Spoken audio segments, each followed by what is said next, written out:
మహోన్నతుడైన దేవుని పరిశుద్ధ నామమునకు స్తుతి, మహిమ, ఘనత, ప్రభావము ఇప్పుడు ఎల్లప్పుడు యుగయుగములు కలుగునుగాక. ఆమేన్. ప్రభునందు ప్రియమైన దేవుని పిల్లలారా, దేవుడు మిమ్మల్ని అందరినీ ఆశీర్వదించునుగాక. ఈ దినము కొరకు అనగా ఈ 2024 సంవత్సరం జనవరి నెల 20వ తేదీ ఉదయకాలంలో దేవుని యొక్క వాక్యాన్ని మనం చదువుకుందాం. పరిశుద్ధ గ్రంథంలో నుండి మత్తయి సువార్త 9వ అధ్యాయము 1వ వచనాన్ని, అలాగే 18, 19 2 వచనాలు అనగా 3 వచనాలు వస్తాయి. మొదటిగా 9వ అధ్యాయం 1వ వచనం, తర్వాత 18వ వచనం, 19వ వచనం. మత్తయి సువార్త 9వ అధ్యాయం 1వ వచనం. తరువాత ఆయన దోణి ఎక్కి సముద్రము దాటి తన పట్టణములో ప్రవేశింపగా ఆయన ఈ మాటలు వారితో చెప్పుచుండగా, తర్వాత 18వ వచనం, 19వ వచనం. అదే మత్తయి సువార్త 9వ అధ్యాయం 18, 19 వచనం. ఇదిగో ఒక అధికారి వచ్చి ఆయనకు మ్రొక్కి, నా కుమార్తె ఇప్పుడే చనిపోయినది, అయినను నీవు వచ్చి నీ చెయ్యి ఆమె మీద ఉంచుము, ఆమె బ్రతుకుననెను. యేసు లేచి అతని వెంట వెళ్ళెను, ఆయన శిష్యులు కూడా వెళ్ళిరి. ఆమేన్. ఈ దినము కొరకు మనము ధ్యానించుకుంటున్న అంశము పేరు, మేము యేసును చూడగలమా. ఈ అంశమును దేవుని ప్రవక్త జూన్ నెల 19వ తేదీ 1958వ సంవత్సరంలో బోధించి ఉన్నారు. మేము యేసును చూడగలమా అనే అంశంలో నుండి కొన్ని ప్రాముఖ్యమైన విషయాలు ఈరోజు మన యొక్క ఆత్మీయ ఎదుగుదల కొరకు కావలసిన కొన్ని లోతైన విషయాలు చదువుకొని ధ్యానించుకున్నాం. ఇప్పుడు దైవిక స్వస్థత ఎవరైనా చేయగలిగినది కాదు. దైవిక స్వస్థత అనేది సంపూర్తి చేయబడిన కార్యము మీద విశ్వాసం ఉంచుట. కల్వరిలో క్రీస్తు దాన్ని సంపూర్తి చేశాడు. స్వస్థపరచు శక్తి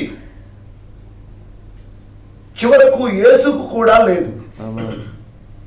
దాన్ని మనము ఎరుగుదుము.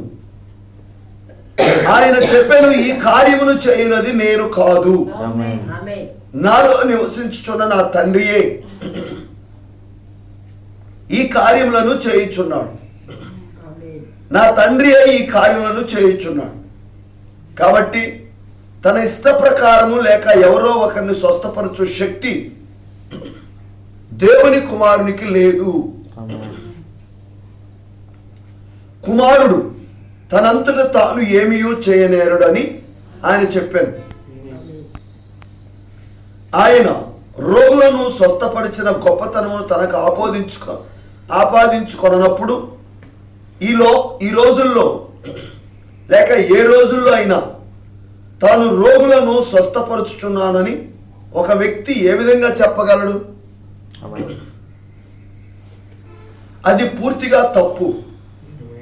ఒకవేళ నిన్ను స్వస్థపరచగలిగితే నేను నిన్ను రక్షించగలను కూడా. ఎందుకనగా కల్వరిలో మన ప్రభు అయిన యేసు సంపూర్తి చేసిన ప్రాయశ్చిత్తపు బలిలోనే అవి ఉన్నాయి. కల్వరిలో క్రీస్తు సంపూర్తి చేసిన కార్యములో నీకున్న వ్యక్తిగతమైన విశ్వాసము నీకు రక్షణ మరియు స్వస్థతను అనుగ్రహిస్తుంది. 5 సంవత్సరముల నుండి ఎందరు స్వస్థత పరచబడ్డారు అని నేను ప్రశ్నించినట్లయితే అనేకులు చేతులు ఎత్తుతారు. గత 25 సంవత్సరములలో ఎంతమంది స్వస్థత పొందారు, గత సంవత్సరంలో ఎందరు రక్షణ పొందారని ప్రశ్నించినప్పుడు అనేక మంది చేతులు ఎత్తుదురు.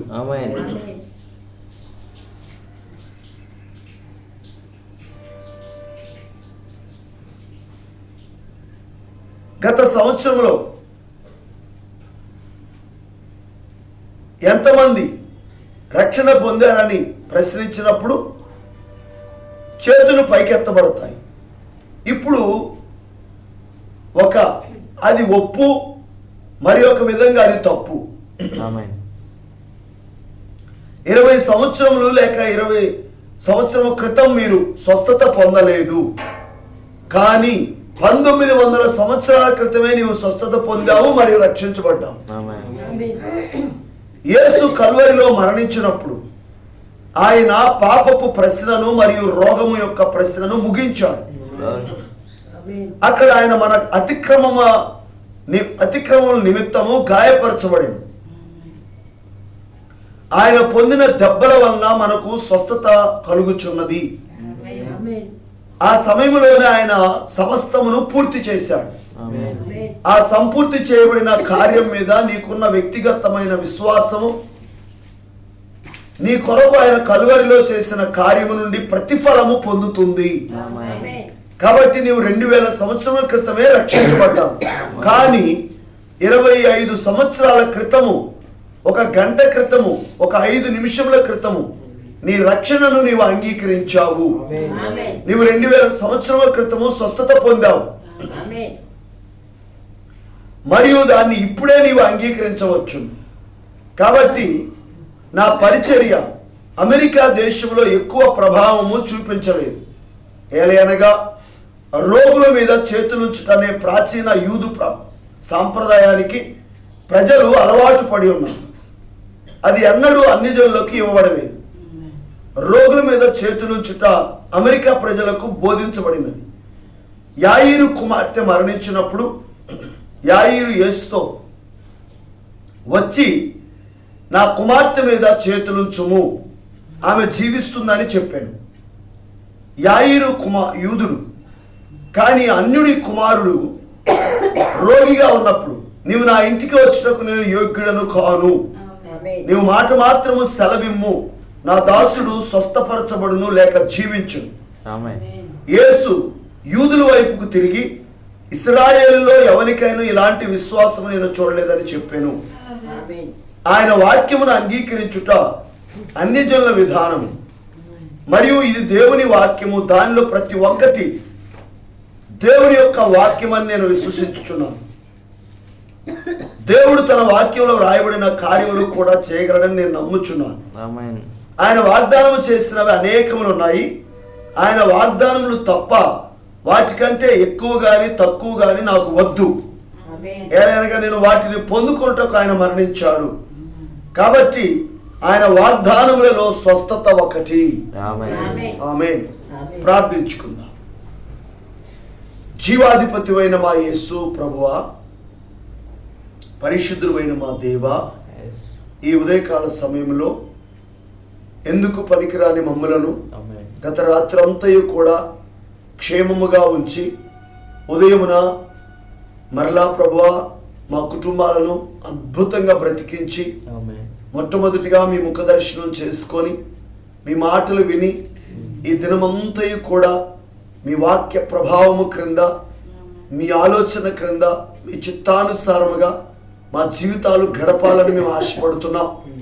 దేవా, ఇప్పటి వరకు ప్రభువా మేము మిమ్మల్ని పాడి స్తుతించి శ్రేష్టమైన మీ మాటలు మత్తయి సువార్త 9వ అధ్యాయం 1వ వచనమును మరియు 18, 19 వచనాలు చదువుకొని ఆ లేఖనమును ఆధారం చేసుకొని మా ప్రవక్త బోధించిన మేము యేసును చూడగలమా అనే అంశములో నేను కొన్ని విషయాలు మేము చదువుకొని ఉండగా వాటిని మా కొరకు దీవించి మాతో మాట్లాడమని, మా విశ్వాసమును కూడా మరింతగా ఎదిగింప చేయమని, మా విశ్వాసం ఎంతవరకు రావాలని మీరు ఇష్టపడుతున్నారంటే నాయన స్వస్థతే కాదు, రక్షణే కాదు, ఎత్తబడే విశ్వాసంలోనికి ఎదుగునట్లుగా మీరే సహాయము చేయమని యేసు క్రీస్తు అను సర్వశక్తి కలిగిన మీ నామములోనే ప్రార్థిస్తూ ఉన్నాము.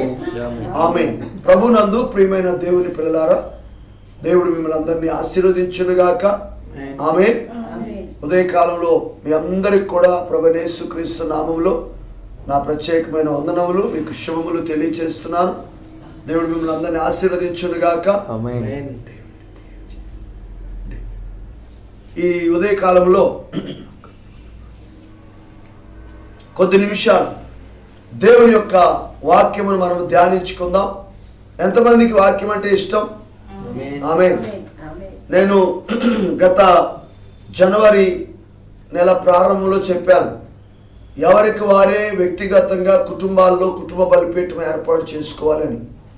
నేను మరలా ఎందుకు జ్ఞాపకం చేస్తున్నానంటే, చాలా కుటుంబాల్లో ఇంకా ప్రారంభించలేదు. ప్రారంభించండి. మా కుటుంబంతో మేము ప్రారంభించి అనేక సంవత్సరాలుగా మేము కొనసాగిస్తూ ఉన్నాం. మీ కుటుంబాల్లో కూడా వ్యక్తిగతంగా మీరు కూడా స్త్రీ పురుషులు సహోదర సహోదరులు మీ కుటుంబాలతో ఏర్పాటు చేసుకోండి. అది మీ కుటుంబానికి ఆశీర్వాదం. ఏ సమయం అనేది అది మీ ఇష్టం.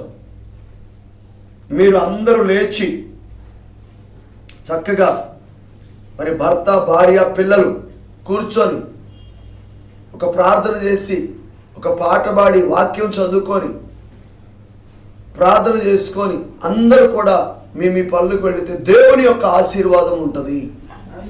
ఆ కుటుంబంలో దేవుడు ఉంటాడు. ఆమేన్. దాన్ని మీరు కొనసాగిస్తారని నేను నమ్ముచున్నాను. ఈ సమయంలో మనము కుటుంబ బలిపీఠంలో మనము ఇప్పుడు ప్రాముఖ్యముగా మత్తయి సువార్తల నుంచి మనము ఇంచుమించు కొన్ని రోజుల నుంచి ధ్యానిస్తూ ఉన్నాం. ఈరోజు కూడా మత్తయి సువార్తలోనే 9వ అధ్యాయము 1వ వచనం మరియు 18, 19 2 వచనాలు అంటే 3 వచనాలు చదువుకున్నాం. దాన్ని ఆధారం చేసుకొని మేము యేసును చూడగలమా అనే అంశంలో ప్రవక్త చాలా చాలా ప్రాముఖ్యమైన విషయాన్ని ఇక్కడ తెలియజేస్తాను. ఎక్కువ సమయం తీసుకొని కానీ ప్రాముఖ్యమైన ఒక విషయాన్ని మీరు పట్టుకోవాలి. అదేంటంటే, ఈరోజు దేవుని ప్రవక్త స్వస్థత కానివ్వండి, రక్షణ కానివ్వండి, ఈ రెండు కూడా ఏ మనుష్యుడు కూడా సొంతగా చేయగలిగినటువంటి కార్యము కాదు. ఒకవేళ యేసుక్రీస్తు వారు ఇప్పుడు ఇక్కడ ఉండి భౌతికంగా ఆయన దగ్గరికి వెళ్ళి నువ్వు అయ్యా నన్ను స్వస్థపరచు అంటే కూడా నేను స్వస్థపరచలేను అంటాడు. అదేంటి అని మీరు అనొచ్చు. దాని అర్థం ఏంటంటే, ఏమంటే కాన్ఫరెన్స్లో ఉన్న వాళ్ళు ఎవరు మాట్లాడొద్దు, దయచేసి జాగ్రత్తగా వినండి. ఈ స్వస్థత రక్షణ అనేది ఎప్పుడో దేవుడు ముగించిన కార్యం అది. అందుకే యేసుక్రీస్తు వారు భూమి మీదకి వచ్చినప్పుడు కూడా ఒక మాట అంటారు. ఏమన్నాడంటే, నా తండ్రి నాలో ఉండి ఈ కార్యము చేయుచున్నాడు. ఈ కార్యము చేయనది నేను కాదు, నాలో నివసించున్న నా తండ్రియే ఈ కార్యం చేయుచున్నాడు. అందులో మనం ఎన్నోసార్లు గతంలో ఉదాహరణ చూసాం. ఎంతోమంది రోగులు ఉన్నప్పటికి కూడా 38 సంవత్సరాలు వ్యాధి కలిగిన వ్యక్తిని మాత్రమే అక్కడ స్వస్థపరిచాడు. అంటే దాని అర్థం ఏంటి? కుమారుడు తనంతట తాను ఏమీ చేయనేరడు. కానీ ఈ రోజుల్లో గొప్పతనం కోసం, పేరు ప్రఖ్యాతుల కోసం మా యొక్క స్వస్థశాలలో స్వస్థత కలిగింది, రక్షణ వచ్చింది, లేకపోతే బాగుపడ్డారు, కల్వరి టెంపుల్ లేకపోతే ఆ టెంపుల్లో ఈ టెంపుల్లో గొప్పలు చెప్పుకున్నారు. యేసయ్య ఎప్పుడైనా మీరు చూడండి, స్వస్థపరిచిన తర్వాత దీన్ని ఎవరికి చెప్పొద్దు అంటాడు, తను ప్రసిద్ధి చేయవద్దని అన్నాడు. చూసారా? ఎవరికి మహిమ రావాలి? అది తండ్రికి మహిమ రావాలి. ఆయనే మనకు ఒక మాదిరి చూపిస్తే, ఈ రోజుల్లో అంతా కూడా లోకములో అక్రమం జరుగుతాం. యేసుక్రీస్తు వారు ఏ చక్కని మాదిరిని చూపించాడో మన ప్రవక్త కూడా